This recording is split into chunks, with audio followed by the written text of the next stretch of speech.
find that acetylene is here and here. I've deliberately made these position orientations different because in the cage, acetylene could be sitting one this way and one this way and one this way. There is really no alignment or orientation of acetylene molecules.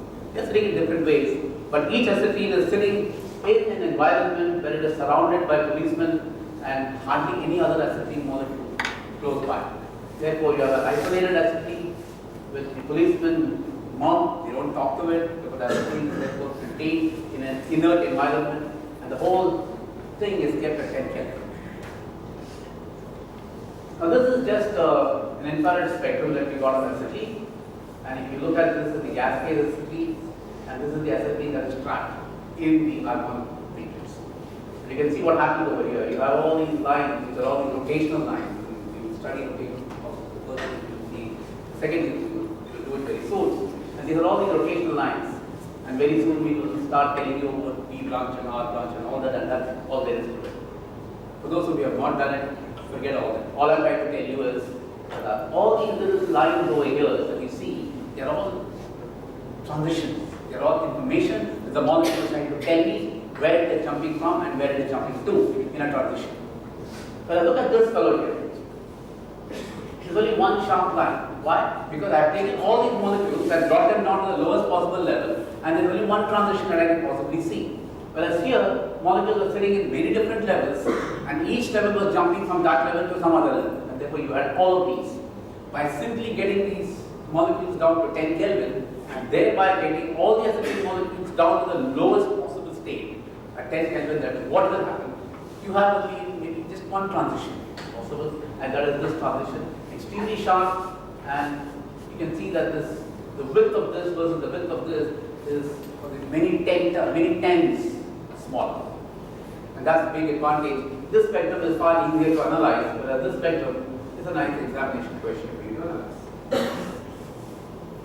Now, the way these experiments are done is this is something that we have set up in the last few months, and this is the isolation facility, and you can see that there is this little thing out here. Running out, that's your cryostat, which produces 10 Kelvin for me. This little white thing out here, that's the infrared spectrometer. Many of you have already seen that in the labs. You record these experiments. This jar out here, made of stainless steel, is where we produce these gas mixtures, acetylene, argon, 1000, and so on. And all these experiments must be done under vacuum. You can't get 10 Kelvin under ambient conditions. You never get down to 10 Kelvin because the heat load is so much. So you've got to put them under vacuum. The vacuum is something like 10 per minus 6 torr. You know that 760 torr is an actual scale. We're talking almost 9 orders of magnitude lower. And for that we need a pump. There's a pump out here. So all this we put together in the last 4 months or so. And now we have a working matrix isolation facility. Drop by into a lab on the 5th floor in chemistry and we will show it to you. And using this, many of the experiments that I'm going to be talking about can be done. Many of the experiments I'm going to be talking about were done with a similar setup which I had used elsewhere, and the setup is exactly the same. That with this we can do all the experiments that I will be talking to you. Now here is the spectrum of this molecule. This is the phosphate, organic phosphate. If I had a hydrogen and the hydrogen and the hydrogen, it would be phosphoric acid. So instead of that I said metals, and therefore the methyl ester of phosphoric acid. And it is trimethyl phosphate. And if you take this compound and you record the infrared spectrum of this, I am not showing the entire infrared spectrum, I am only showing you a small part of it which corresponds to the 3 double bond O stretching. The molecule, of course, the molecule is building everywhere. The POC is vibrating, the OC is vibrating, the H is vibrating, and so on. But I am only interested in looking at this region of the spectrum which corresponds to this 3 double bond. Now this molecule actually exists in 2 different structural modifications, and we call them as conformations. Here is one modification and here is another modification. These two are not similar as far as these 2 orientations are concerned, but the third guy of being like this actually points downwards. Therefore you have 2 different structures of the molecule, and it turns out that this is the lower energy structure and this is the higher energy structure. Now at room temperature, both these structures are possible. And if you record a spectrum, this must have its own infrared spectrum and this must must have its own infrared spectrum. Therefore, you must, in principle, see two different bands corresponding to this structure and this structure. But unfortunately, what hurts you is the fact that this feature is so broad that both these guys are absorbing light somewhere over here, and therefore you're not going to be able to distinguish between these two structural modifications. So what do? You go back and do the experiment the way I just explained, and put it in argon and freeze it out. What happens? When you do that, the peaks sharpen, and when they sharpen, it is quite likely that you will see these two separately. And let's see whether that happens. Well, I'll come back to this later if required, because the computational stuff that we have to do to be able to explain what we are doing. But let's get back to the spectrum. This is a spectrum that I'm reproducing again for you. So broad, and I had to ask you, please believe me that there are two structures inside here, but there is no way you could have seen them. But then if you do the experiment the way I just explained to you, maybe taking this molecule and trapping them in argon at 10 Kelvin and then recording the infrared spectrum, this is what you get. In other words, what happens over here is this big broad feature actually sharpens up, and you see essentially two features, one a sharp one and another one which is a doublet.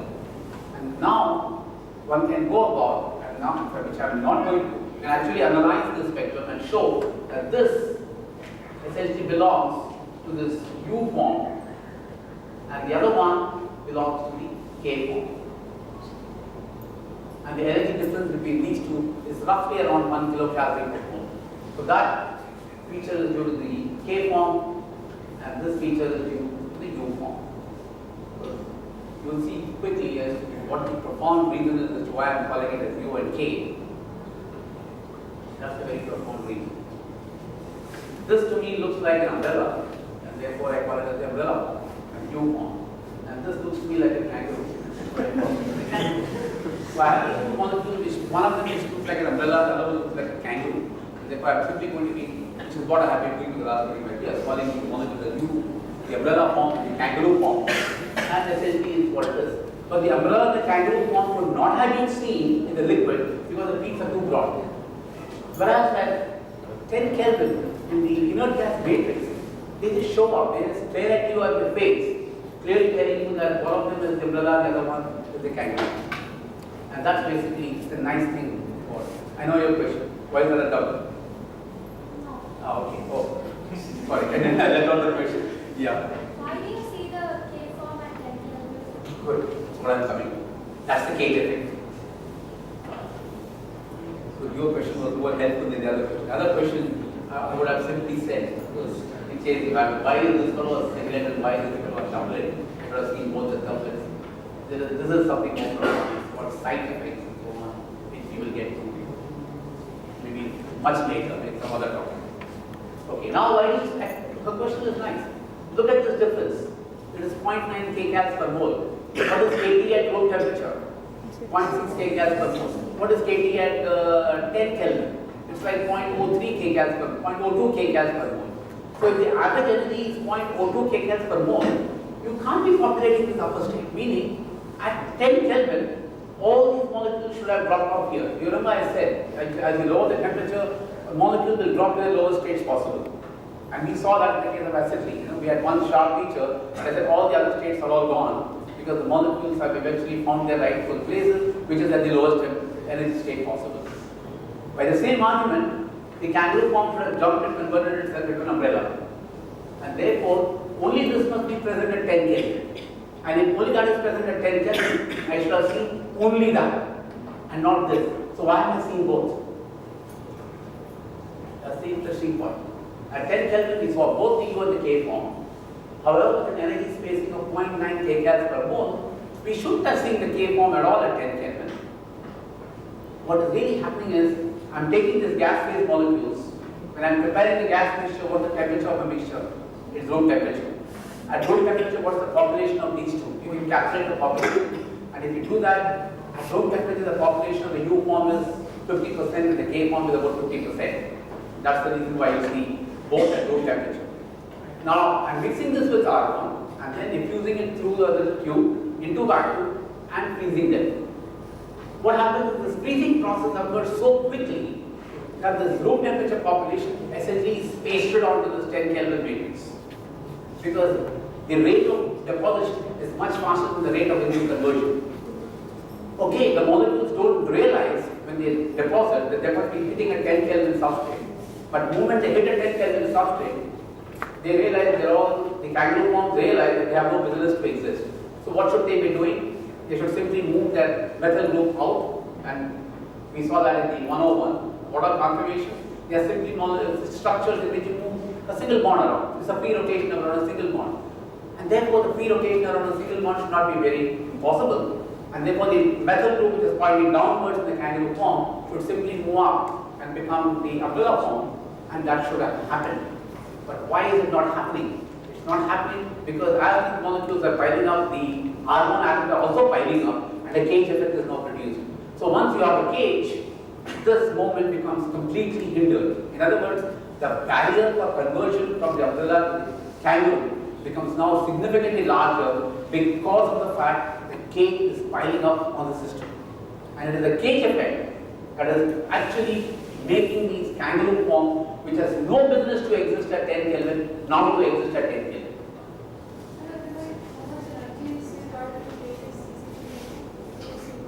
Oh, if the molecule had been free, if I just hung this molecule out here and I said go from umbrella to kangaroo and kangaroo to umbrella, the energy required, or to use the Arrhenius language, the activation barrier required, for that is around 2 kcal per mole. Even that energy should be also concentrated to that and also That energy is not there when. Even if the cage effect is not there, but the cage form doesn't have sufficient energy to come back to the user to create that bond. If the freezing had not occurred, then let's say the dynamics of freezing had been slow, then even as the freezing goes on, the molecule should start to interconvert. Okay, because at that point in time, their average energy is something like 0.6 kcal, which means some of them will have much larger than that. So once they realize they're going to be seeing this 10 Kelvin situation, they have enough energy to get over the barrier. But what is happening is the barrier is not 2 kcal anymore. The barrier is much larger because of the fact that cage effect comes in. And that's the reason why this is essentially closed. So what essentially I'm trying to tell you is that in the matrix at 10 Kelvin, I have the population of 300K actually pasted. It's a 300K population that is actually existing at 10 Kelvin. And therefore you'll find that it's both good news and bad news. It's good news because I'm not losing out on any conformation. So whatever I'm saying at 10 Kelvin is what I'm saying at room temperature. And very often I'm interested in room temperature chemistry. Who's interested in 10 Kelvin chemistry? For an industrial application, you are interested in room temperature chemistry. So I want to know what conformations existed at room temperature. But this process of cage effect coupled with this low temperature is actually giving me the information of the room temperature situation at 10 Kelvin. And therefore, it's good news. What's the bad news? The bad news is the system does not respond to temperature. If it does not change its intensity, does not change its population as a function of temperature, it becomes very difficult for you to figure out who is the lower energy form and who is the higher energy form. You want energy ordering. You know fully well that if you increase the energy, the higher energy form increases in population, and if you decrease the energy, the lower energy form increases in population. The system does not do that. If it does not respond to it, then you have no clue whether the umbrella form is the lower energy form or the kangaroo form is the lower energy form. And we had that problem, which of course we solved by combining many other techniques, and which of course I won't go into at this point in time. Yes? Sir, since you are ensuring that, to ensure that there is a cage effect, the organ molecule that should be close proximity to the molecule for which you are doing. Yeah.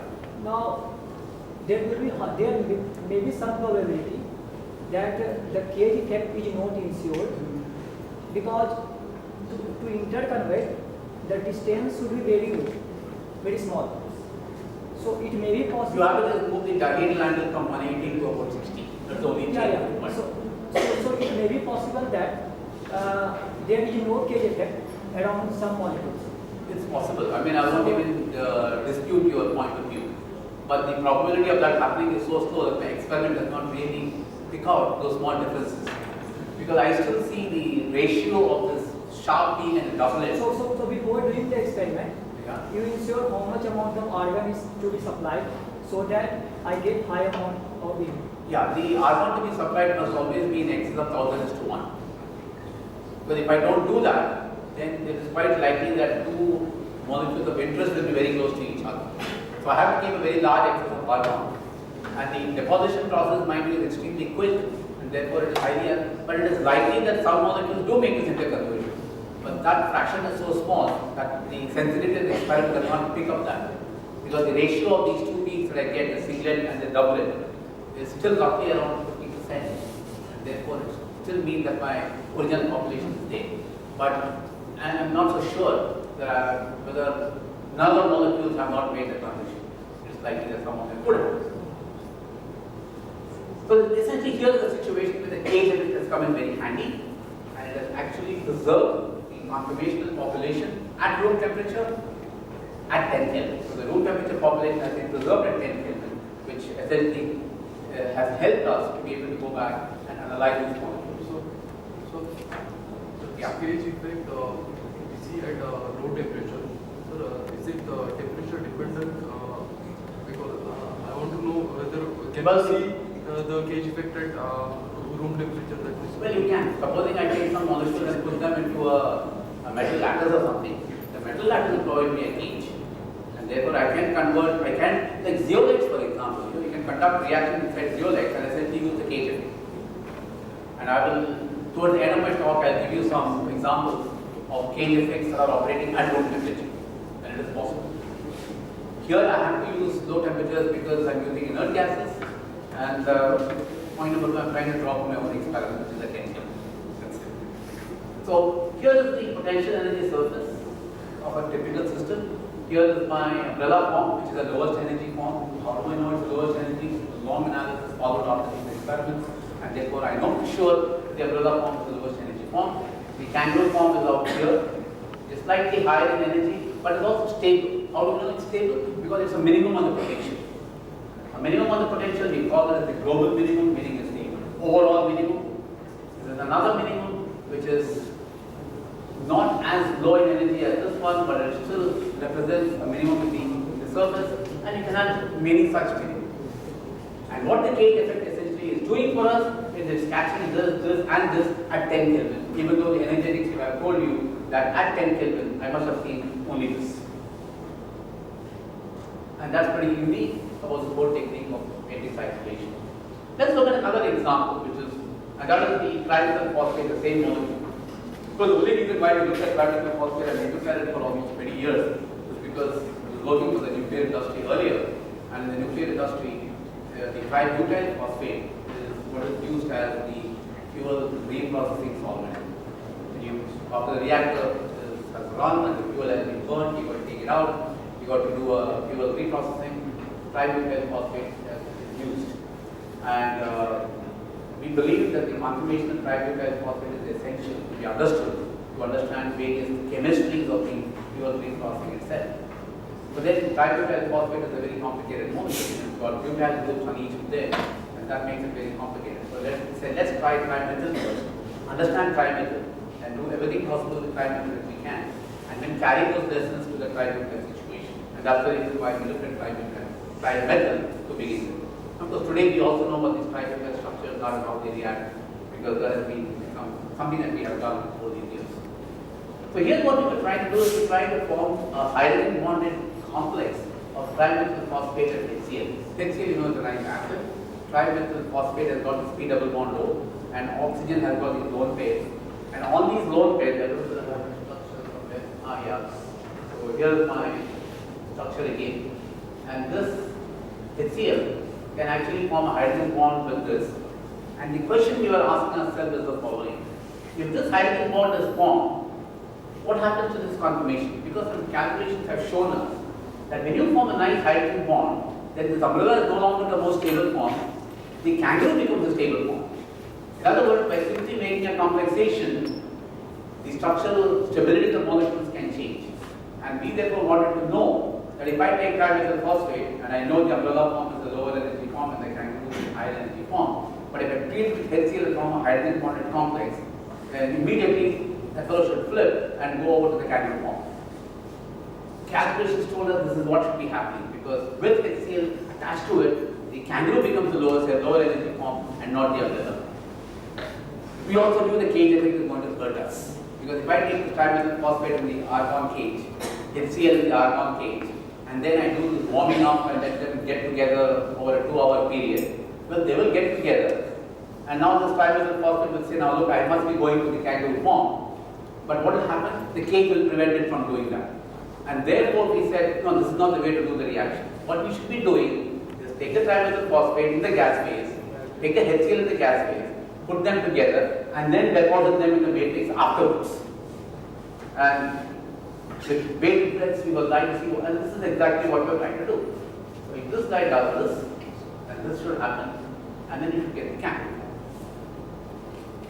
So we said, let's do this experiment. We did this experiment. Don't worry about the assignment. Here's the trimethyl phosphate alone.